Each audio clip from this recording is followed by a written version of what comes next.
여러분, 포스코가 왜 자꾸 주가가 못 올라가는지 아십니까? 결론적으로 하나예요. 방향성을 지금 잘못 잡고 있어서 그렇습니다. 이게 뭐예요, 지금? 철강에 지금 투자를 하고 있잖아요, 계속. 참 답답할 것 같아요. 우리 주주님들도 마찬가지고, 저도 마찬가지예요, 여러분들. 저도 또한 개인 투자자인데, 포스코홀딩스가 뭐, 올해 2024년에 2차전지 쪽으로 이제 많이 1등 대장주가 될 것이다. 그 얘기가 들은 지가 벌써 1년이 다 돼갑니다. 근데 아니나 다를까 지금 공매도도 없습니다. 없는데 자꾸 이렇게 내려가는 이유가 결국에는 하나입니다. 좀 방향성. 그러니까 어떻게 방향성을 잘못 잡고 있는지 그 얘기를 좀 말씀을 드려볼 거고요. 지금 현재 제가 텔레그램 방을 운영을 하고 있습니다. 비공개로 운영을 하고 있는데 여기에 이제 여러 가지 정보들, 그리고 오늘 3,000당 제약이 많이 올라가지 않았습니까? 3,000당 제약을 한번 좀 쳐볼게요. 여기에 이제 15%까지 올라갔네요. 3,000당 제약이. 그쵸? 텔레그램에 3,000당 제약 이렇게 한번 쳐보시면은 제가 예전에 5월 3일날 3,000당 제약을 드린 이력이 있습니다. 5월 3일이면은 이때쯤 드려가지고 계속해서 우상향하고 있다. 이렇게 보시면 되겠습니다. 텔레그램에 진입하시면은 여러분들께서 앞으로 나는 핵심 기사만 받아보고 싶다, 그리고 올라갈 수 있는 종목을 제대로 추천해 줄 수 있는 사람을 만나고 싶다라고 하시는 분들은 텔레그램 방에 진입을 해 주시면 되겠습니다. 밑에 링크 걸어 둘 테니까 010-4903-5965번으로 구독이라고 문자 보내주시는 분들한테만 입장을 허락할게요. 자, 일단 포스코 홀딩스에 대해서 다시 얘기를 좀 드려볼 텐데, 자, 여러분, 사실 지금 이런 게 있습니다. 우리가 시장에 라이프 사이클이라고 있어요. 요런 식으로 이제 갔다가 요런 식으로 이제 꺾이는. 그러니까 이제 개발기가 있죠. 개발기가 있고 도입기가 있는데, 이제 도입기가 첫 번째라고 보시면 되겠습니다. 그리고 두 번째가 성장기, 그리고 세 번째가 성숙기예요. 그리고 네 번째가 뭐예요? 이제 시장에서 내려오는 쇠퇴기가 있습니다. 2차 전지 산업은요, 지금 어느 기로에 있냐면 1번과 2번 이 사이에 있어요. 그러니까 도입기와 성장기, 이거 제가 좀 쓸게요. 도입기, 성장기. 도입기 같은 경우는 뭐냐면 과도한 고정비나 판매비나 뭐 시장 선점 경쟁 등으로 인해서 이익이 조금 저조하거나 적자를 보게 되는 시점이 바로 도입기라고 보시면 되고, 성장기 같은 경우는 매출과 이익이 급증하는 단계라고 보시면 되겠습니다. 그래서 이익률이 극대화되는 시기가 바로 성장기다. 단 후반쯤에는 이익이 증가해야도 이익률은 정점을 기록한 후에 점차 하락을 하게 되는 구간이 올 수 있어요. 지금 2차 전지 같은 경우는 도입기와 성장기 이 사이에 있다라는 것은 뭐냐면, 이제 도입기에서 성장기로 넘어갈 때 그 시기가 2025년쯤 될 것이다 라고 얘기를 하고 있는 거거든요. 그래서 2024년 하반기쯤에 2차 전지 종목들이 다시 한번 살아날 것이다 라고 얘기를 하는 건 25년에 대한 실적에 대한 기대감, 이 기대감 때문에 주가가 선반영되는 거거든요. 그래서 하반기 때 좀 점차 좀 나아질 것이다 라는 얘기가 이래서 나오고 있는 겁니다.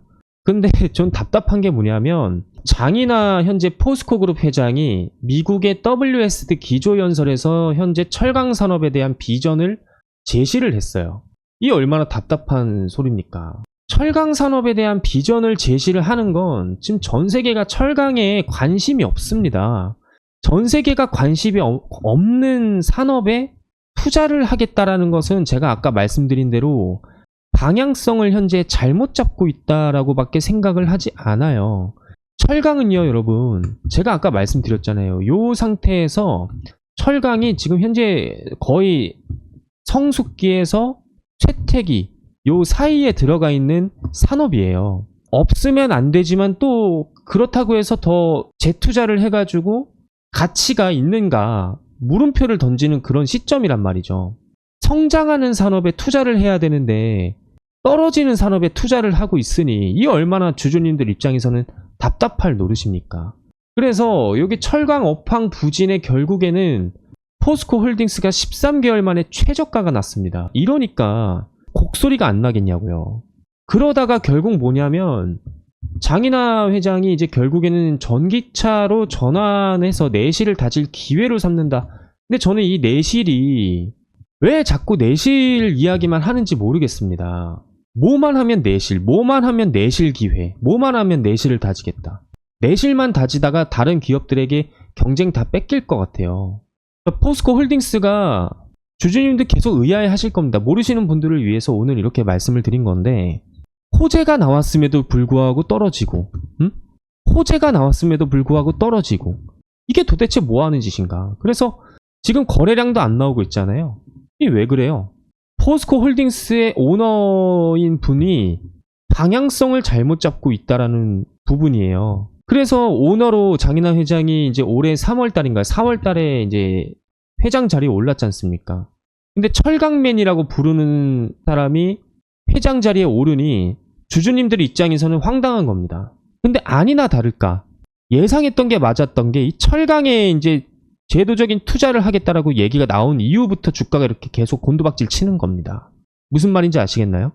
포스코 홀딩스는요, 이때서부터 2차전지 기업으로서 주주님들이 투자를 한 겁니다. 근데 2차전지 기업에 투자를 하거나 리튬에 뭐 어떻게 개선을 하거나 막힌 게 있으면은 계속 뚫어줘야 되는데 자꾸 내실 다지기만 그 이야기가 나오고 있으니까 포스코 그룹에 투자할 이유가 있습니까? 여러분 세력들 입장에서는 여기에서 또 국민연금이 한 손 들어줬잖아요. 장인하 회장한테. 국민연금이 이전에는 뭐 막 이런저런 얘기를 하더니 결국에는 장인하 회장에 대한 찬성을 던졌는데 결국 2대 주주는 국민연금입니다, 여러분. 투자자 일자 보시면 외인기관 프로그램이 이렇게 매수에 들어왔어도 지금 여태까지의 상황을 보십시오. 많이 들어왔습니까? 아니요, 많이 안 들어왔어요. 20선 뚫어줬나요? 포스코홀딩스? 아니 20선 계속 저항 맞고 내려가잖아요. 자, 구름충 아래에서 계속 이렇게 주가가 지지부진하고 있다라는 것은 뭐냐면 저항의 힘이 그만큼 강력하기 때문에 기사 잘못 한번 냈다가는 이거 진짜 37만원이 뭡니까? 이거 30만원까지도 내려갈 수 있습니다. 오너가 뭐가 중요하냐고요? 그런 소리를 하는 사람들이 있어요. 오너는 중요하지 않다. 오너가 중요하지 않는데 오너 리스크라는 말이 왜 생겨났겠습니까, 여러분? 답답할 노릇입니다, 진짜. 그 좋은 소식을 좀 전해드리려고 해도 참 지켜보니까 답답해요. 하도 답답해서 제가 주주 여러분들 대신에 오늘 이렇게 강력하게 말씀을 드리는데 좀 방향성을 제대로 좀 생각을 하고 잡았으면 좋겠습니다. 주가가 이렇게 떨어지고 안 그래도 2차전지 산업이 지금까지는 좀 적자 시기였는데 이거 적자 막으려고 철강에 재투자한다? 이거 자살행위나 마찬가지예요. 적자임에도 불구하고 성장할 수 있는 산업에 투자하는 게 저는 옳다라고 생각을 합니다. 여러분들은 어떻게 생각하실지 모르겠지만 물론 그런 것도 있어요. 철강에 매출이 나와야 2차전지에 투자를 하는 건 맞아요. 이거는 맞습니다. 근데 이걸 모르는 사람이 있을까요? 주주님들도 다 알고 있습니다. 그럼에도 불구하고 뭐냐면 여기에 최정우 회장, 전 회장이죠. 최정우 회장의 이제 연봉 이슈가 맨날 안 좋게 나왔습니다. 연봉이 뭐 천부적인 연봉을 받아간다. 그러면서 2차 전지에 투자할 돈은 없는 거냐 이런 소리가 나올 정도로 포스코가 지금 현재 위기설이 계속 나오고 있다는 거예요. 이런 상황에서 방향성을 정말 제대로 잡아야 되는데 뭐 하고 있는 건지 모르겠습니다. 오늘 따끔하게 한번 좀 얘기를 하고 싶어서 영상 촬영을 했습니다. 여러분 불편하셨다면 너무 죄송하고요. 자, 이런 시기에 2차전지가 물론 오늘은 올라가는 모습을 보여주고 있지만 그렇게 막 반전이다 이런 상승률을 보이고 있진 않은 건 사실이거든요. 빨간불 켜지면 다 반전입니까? 아니잖아요. 거래량이 안 들어와 주는데 뭐가 반전이에요. 오늘 포스코홀딩스 리뷰는 여기까지 해보도록 하겠고 저는 참 그래요. 이게 어떠한 재료가 나와도 우리가 좀 바닥을 공략을 할 수 있는 노하우가 있으면 좀 어떨까 이런 부분을 많은 분들이 많이 생각을 하셨을 겁니다. 근데 이제 정답을 찾아내신 분들도 있고 아니신 분들도 있는데 나는 솔직히 이 바닥에서 잡고 싶은 그 노하우를 배워보고 싶다라고 하시는 분들은 지금부터 영상 끝까지 집중을 해주시는 게 좋을 겁니다. 차트를 보면서 좀 말씀을 드려볼게요. YC캠 차트를 좀 보겠습니다. 여러 가지 종목들로 예시를 좀 보여드릴 건데 핵심 포인트는 뭐다? 요겁니다.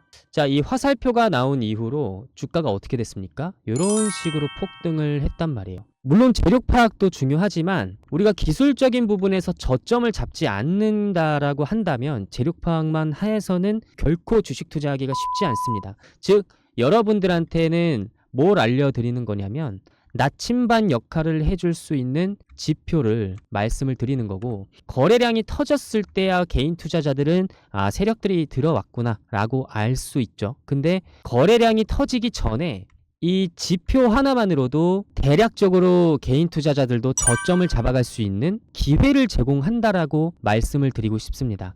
자, 그 기회를 제가 임의적으로 세력 매수 신호라고 이렇게 적어 놨고요. 예시로 들어서 한번 몇 개 좀 보여드리겠습니다. YC캠 뿐만 아니라 클래시스 좀 볼게요.